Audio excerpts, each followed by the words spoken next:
En los últimos años, especialmente desde que estalló la crisis, somos testigos del grave sufrimiento que aflige a muchos hombres y mujeres de nuestro pueblo, motivado por la pobreza y por la exclusión social. Sufrimiento que ha afectado a las personas, a las familias y también a la Iglesia. Un sufrimiento que no se debe solo a factores económicos, sino que tiene su raíz también en factores morales y sociales. Aquí comienza, amigos, La Sal de la Tierra.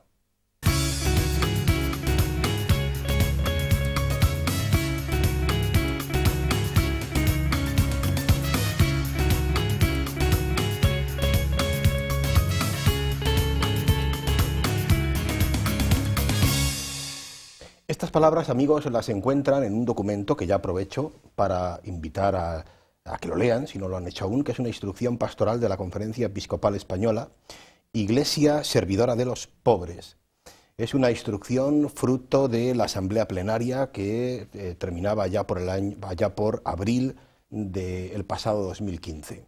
Y que a nosotros nos va a servir para poner encima de la mesa hoy en nuestro programa algunas cuestiones que creo que son interesantes de analizar. Lo vamos a hacer como venimos haciendo ya con una buena amiga que nos acompaña, doña María Teresa Comte Grau. Bienvenida. Muchas gracias, Antonio. Para quienes se sumen hoy por primera vez a Sal de la Tierra, les diré que María Teresa es la directora del máster en Doctrina Social de la Iglesia de la Universidad Pontificia de Salamanca en Madrid y sobre todo es amiga de la casa. Sí. ¿Vale? Amiga ya. Bueno, creo que propongo que echemos un vistazo a este documento, a esta instrucción pastoral, que creo que nos puede servir, es muy actual y puede servirnos para poner encima de la mesa algunas cuestiones muy interesantes. Los obispos empiezan esta instrucción planteándose lo que ellos llaman una realidad, miran al hoy que estamos viviendo y dicen, esta es una realidad que nos interpela. Y entonces empiezan hablando de lo que ellos llaman nuevas pobrezas, que me parece muy interesante analizar también ese concepto. Pero antes de nada yo quería preguntarte, Teresa, esto de esta realidad que nos interpela ahora, que son estas nuevas pobrezas, yo no podía evitar pensar cuando leía el documento, claro, si es que lo malo es que nos interpelan ahora, pero a lo mejor hace unos años no nos interpelaban. Qué triste eso, ¿no? Y qué cierto. No lo sé, en mi opinión, te pregunto la tuya. No, yo comparto tu juicio, incluso comparto tu escándalo, porque lo planteas un poco así, con la boca pequeña y hasta con temor, ¿no? Yo creo que sí. A ver, es verdad que esto ha alcanzado cifras descomunales, podríamos decir, y que eso en un mundo muy determinado por la imagen, y además también en un mundo en el que las clases medias se han visto poderosamente afectadas, pues eso ha hecho que nos veamos más interpelados, ¿no? Porque no sé si moralmente, pero sí económicamente, quiero decir, porque nos hemos visto desinstalados todos, ¿no? Y eso ha hecho que miráramos con más atención. Pero este no es un fenómeno nuevo, este es un fenómeno que llevamos ya arrastrando decenios, es un fenómeno que ya en la década de los 80 plantea Juan Pablo II en su primera encíclica social, por ejemplo, en la Laborem Exercens, que vuelve a plantear a finales de la década de los 80, que plantea como consecuencia de un mundo altamente tecnificado, donde aquellos que no entran en la carrera de la especialización técnica ven peligrar mucho más su nivel de vida, que su nivel de vida no es, cuando hablamos de nivel de vida, no estamos hablando de un nivel, o no utilizo el término nivel de vida pensando en estándares medio altos, no, estoy pensando en estándares medio bajos, ¿no? Por lo tanto, peligrar el nivel de vida en cuestiones que son esenciales y básicas para la subsistencia, ¿no? O para lo que es una vida realmente digna. ¿Tú estás de acuerdo que hemos ido un poco entonces, por decirlo con una palabra así muy utilizada por la gente joven hoy, un poco pasotas, ¿no?, en cuanto a determinadas realidades y circunstancias? Yo fíjate, yo creo que hemos sido, aunque a algunos quizás les suene mal el término que voy a usar, pero a mí me parece muy descriptivo, hemos sido muy burgueses, en el peor de los sentidos. Hemos sido acomodaticios, hemos mantenido nuestro estándar, hemos intentado no mirar hacia otro lado y hemos mantenido, ¿no?, la saga, la tradición, el statu quo, cuando muchas veces el mundo se desmoronaba ya a nuestro alrededor, ¿no? Y nosotros, como si siguiéramos viviendo en una vida alegre, absolutamente confiada, ¿no?, hasta que, bueno, que esas clases medianamente acomodadas, pues nos hemos visto afectadas, ¿no? Bueno, vamos a meternos en harina, ¿no? Los obispos proponen empezar hablando de, a la hora de echar un vistazo a esta realidad que nos interpela, como te decía, de nuevas pobrezas, dicen ellos, ¿no?, que hay hoy. Y a mí me llama la atención, y te voy a preguntar, entre otras cosas, ¿por qué lo del término nuevo? Y te pongo un ejemplo con la primera que enuncian ellos, ¿no? Dicen ellos, una de esas nuevas pobrezas, pues dicen, una sociedad tremendamente envejecida, esta nuestra.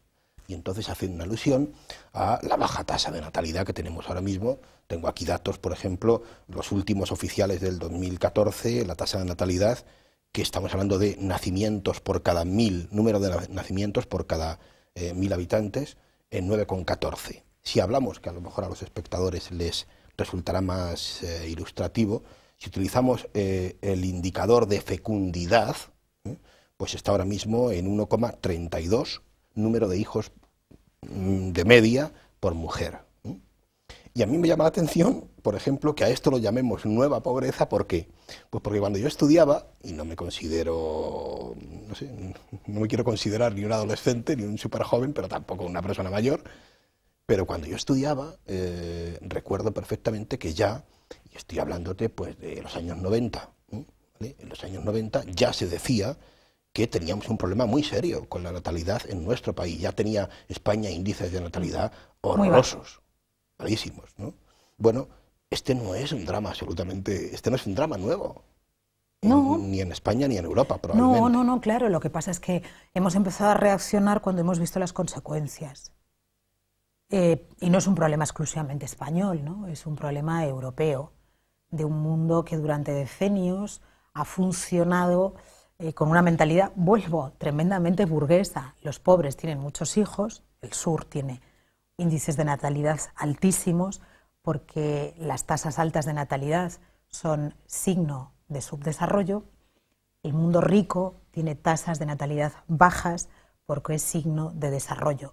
Los pobres no son capaces de tomar decisiones responsablemente, de elegir racionalmente. Los ricos sí somos capaces de tomar decisiones y elegir racionalmente. Y ese planteamiento lo podemos, o esa lógica, ¿no?, ese modo de razonar, lo podemos trasladar a esferas distintas, muy distintas, a la lógica económica, a la lógica de la natalidad o de la maternidad, del cuidado de la vida adulta. Perdona, Teresa, has dicho en el comienzo de tu comentario que hemos empezado a reaccionar. Y ahí te he visto como muy positiva, ¿no? Además. Como muy, bueno, ¿tú crees que hoy se está reaccionando en el tema de la natalidad en concreto? Bueno, yo creo que empezamos a estar asustados, pero por una cuestión de necesidad, no tanto por una cuestión de convicción. Estamos haciendo números. Por una cuestión de necesidad. Estamos haciendo números, sí, estamos haciendo números, y por primera vez creo que empezamos a darnos cuenta que hay una presión demográfica desde el sur, que para muchos es una amenaza, literal, una amenaza de la que hay que defenderse. Somos incapaces de reconocerlo como un bien, ¿no? Lo vemos como un mal, porque además es que son pobres, y los pobres siempre causan más problemas. Y yo creo que empezamos, pero repito, fundamentalmente por necesidad, no tanto por convicción. La ausencia de políticas pro natalidad, por ejemplo, en nuestro país, independientemente de que gobierne quien gobierne, ¿no? ¿Tú crees que es fruto de ese aburguesamiento brutal que explicabas antes? Sí, yo creo que sí, A ver, es verdad que tienen que ver también con todo un proceso cultural de liberación de la mujer, que no en todo es negativo ni es perverso, como algunas veces también nos parece que es demoníaco, no es verdad. Creo que también ha tenido que ver con un proceso de normalización social de la mujer, que es verdad que no hemos llegado quizás a donde deberíamos, pero bueno, es decir, ha habido un camino, repito, de normalización del lugar social de la mujer. Tiene que ver con eso, por supuesto. Tiene tiene que ver a veces también con una exageración de esa idea de liberación, pero sobre todo con lo que tiene que ver es con determinados estándares de bienestar. Yo creo que tiene más que ver con eso, ¿no? Que la razón fundamental digamos que de haber frenado la natalidad en el primer mundo tiene que ver fundamentalmente con querer vivir económicamente, en el nivel económico, de una determinada manera. ¿Y la naturaleza nos va a pasar la factura? Sí, nos la va a pasar en el ámbito de la ecología. La Laudato Si va por ahí, ¿no? Nos la va a pasar con relación a la población y nos la va a pasar con relación al cuidado del entorno natural en el que vivimos, ¿no? Fíjate, la propia naturaleza, la naturaleza humana, la naturaleza ambiental, nos va a pasar la factura, decías tú, y es parece como paradójico, ¿no? Porque son los dos bienes que Dios ha puesto en nuestras manos, la vida y el mundo, ¿no? Y ha dicho, oye, estos regalos son para que los cuidéis y los hagáis fructificar. Y bueno, mucho no los cuidamos, ¿no? Y tampoco los hacemos fructificar mucho. Y eso está muy ligado con una siguiente pobreza, nueva pobreza de esas que anuncian o que analizan los obispos. Tratan en segundo lugar todo el tema de la familia, ¿no? Y de la situación de cantidad de familias. Este dato no le tengo así ahora mismo muy a mano, pero las personas que nos ven seguro que recuerdan, porque estamos hartos, perdón, hartos, no quiero utilizar esa palabra, muy habituados a escuchar, por ejemplo, informes de Cáritas contándonos el número de familias que hay en España en este momento con todos los miembros en paro. Esa es una de las cifras nuevas, esa sí es una cifra nueva, ¿no? Sí, bueno, nueva, relativamente nueva, ¿no? Nuestro país parece que tiene un problema serio con la cuestión del empleo, con la creación de empleo, y es verdad que ya hemos vivido en otras etapas, hemos sufrido tasas de desempleo elevadísimas. Lo que pasa es que esta crisis ha tenido otras aristas, otros rostros, ha sido más larga en el tiempo, se ha visto afectada también por otros indicadores, pero en cualquier caso la cuestión del desempleo parece que es una cuestión crónica en nuestra sociedad, ¿no?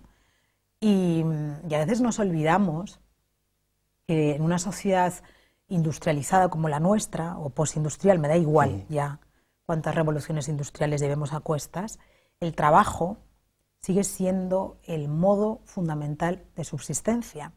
Por lo tanto, hablar de desempleo es hablar de la negación del derecho que tenemos todos a conservar nuestra vida a través de nuestro trabajo, que es el mecanismo por el que sustentamos nuestra existencia. Es una manera de dignificar la vida.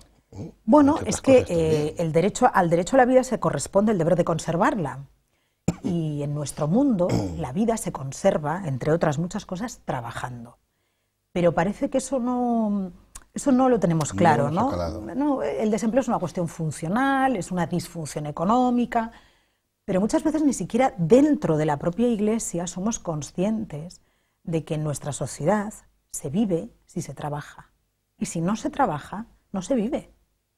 Sí, es que es así. Sí. Entonces, claro, hay discursos con relación al empleo, a la injusticia social que supone el desempleo, que a muchos católicos les asustan, porque les parecen como muy radicales. Bueno, es que, vamos a ver, ¿de qué vive la mayor parte de la población española hoy? ¿De rentas? No. ¿De subsidios? Tampoco. ¿De su trabajo? Y si no tienen trabajo, ¿de qué viven? El trabajo no puede ser una variable dependiente, y lo es. Nos guste o no nos guste, hemos convertido el trabajo en una variable dependiente. Dentro de este ámbito de la familia, los jóvenes, quería sacar este tema, porque tú estás, bueno, pues por tu trabajo desde hace mucho tiempo, ¿no?, en contacto con el mundo de los jóvenes. Los obispos, cuando bueno, pues analizan dentro de todo lo que es distintos sectores de la familia, tocan especialmente el tema de los jóvenes y hacen alusión, como no podía ser de otra manera, como si hablamos de índice de paro, pues el índice de jóvenes en paro se dispara 4 o 5 puntos por encima del índice general, ¿no? Pero esto contrasta, y aquí hacen ellos una alusión con el tema de la formación, que es de lo que yo quiero preguntarte, porque tú habrás oído como yo esta cantinela de que esta generación de jóvenes es la generación más y mejor formada de la historia. Esto lo he escuchado yo. Sí. ¿Cómo la generación, puede preguntarse a alguien que nos está viendo, más y mejor formada de la historia,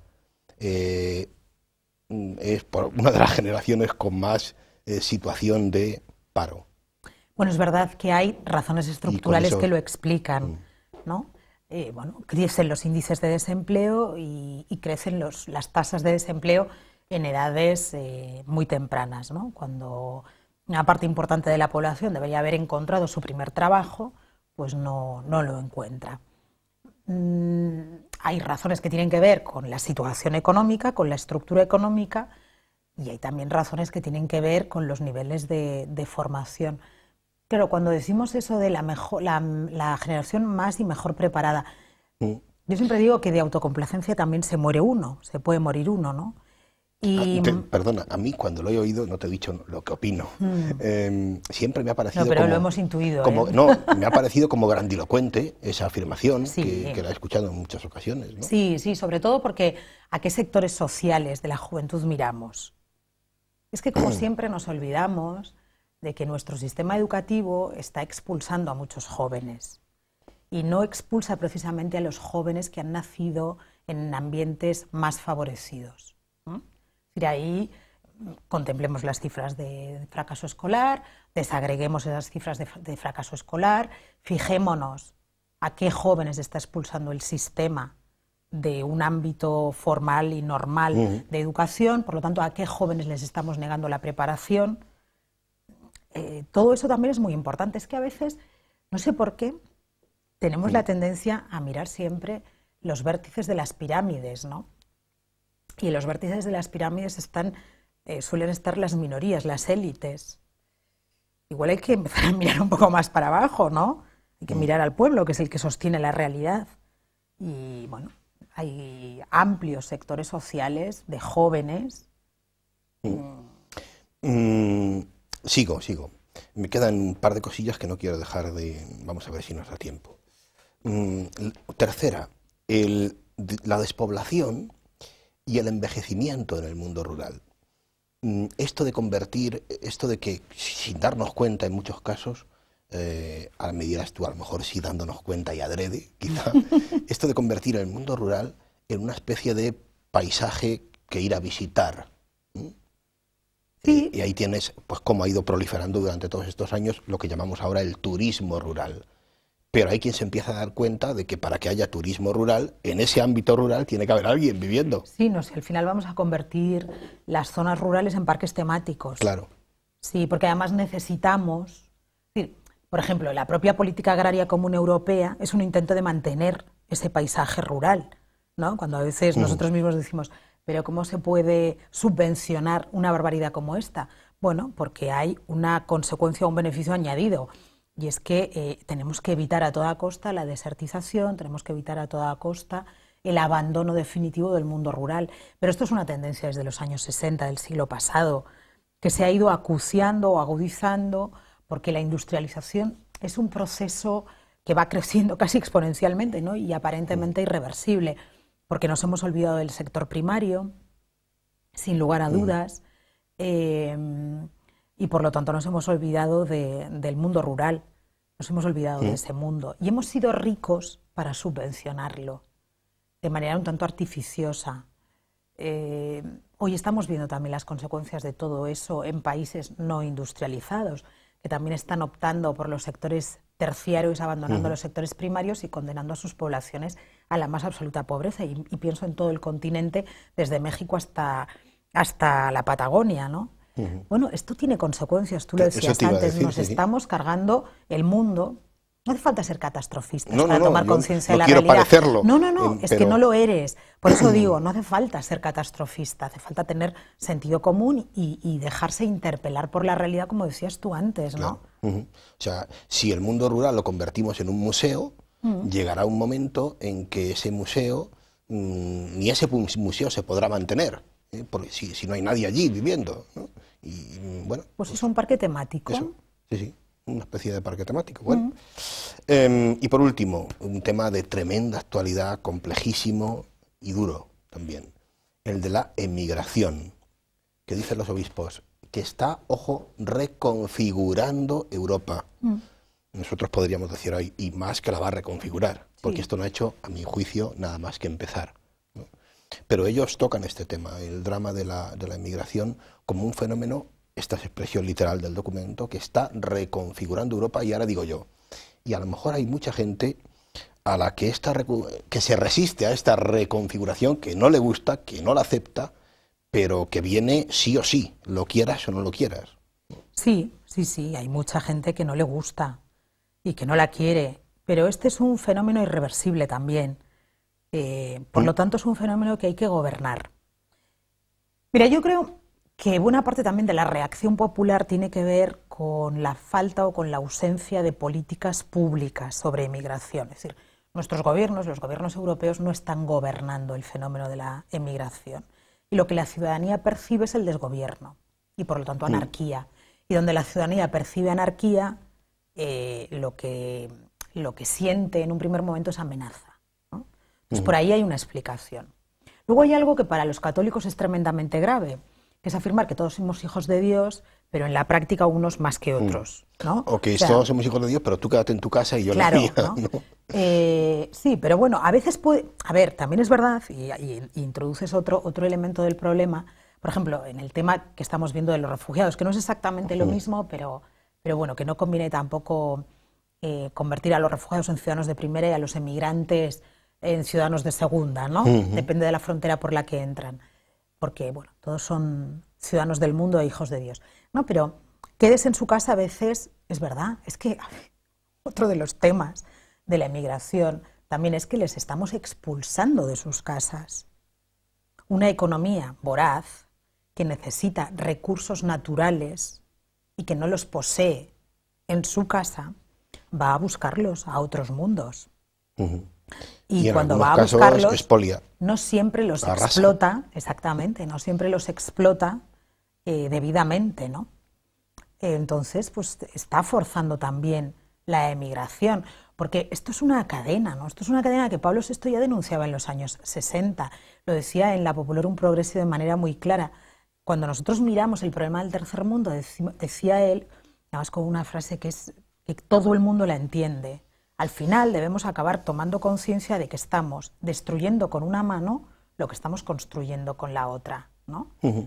Porque obtenemos recursos naturales baratos, los procesamos y se los vendemos.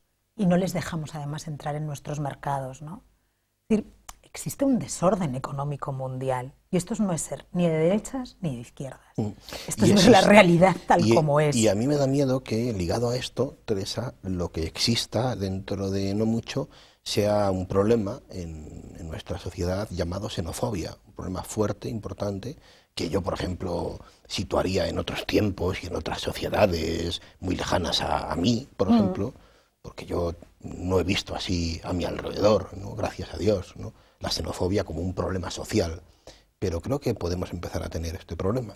Sí, porque existe existe el temor, y algunos juegan con eso de la invasión, de que vamos a ser invadidos, ¿no? Y bueno, y uno pues cree haber recordado, o cree recordar, aunque no lo haya vivido, las invasiones bárbaras, ¿no? Y es que además esas son imágenes y expresiones que se utilizan en nuestros medios de comunicación, que se utilizan en muchas instituciones, que se utilizan en muchas realidades, ¿no? Como si fuéramos a vivir una invasión. Cosa que no parece, ¿no?